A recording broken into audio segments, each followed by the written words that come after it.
Reinstalling everything onto the windshield was actually easier than taking it off. There's plenty of room underneath the OEM piece to tuck the wiring and USB connector neatly out of sight.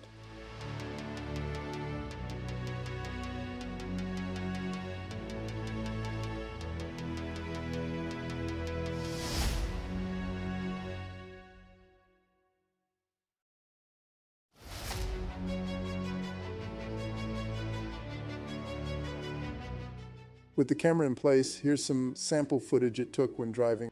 I must say it looks great.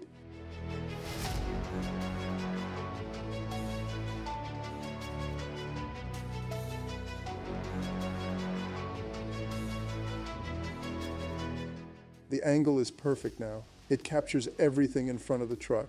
The wide-angle lens hits the sweet spot.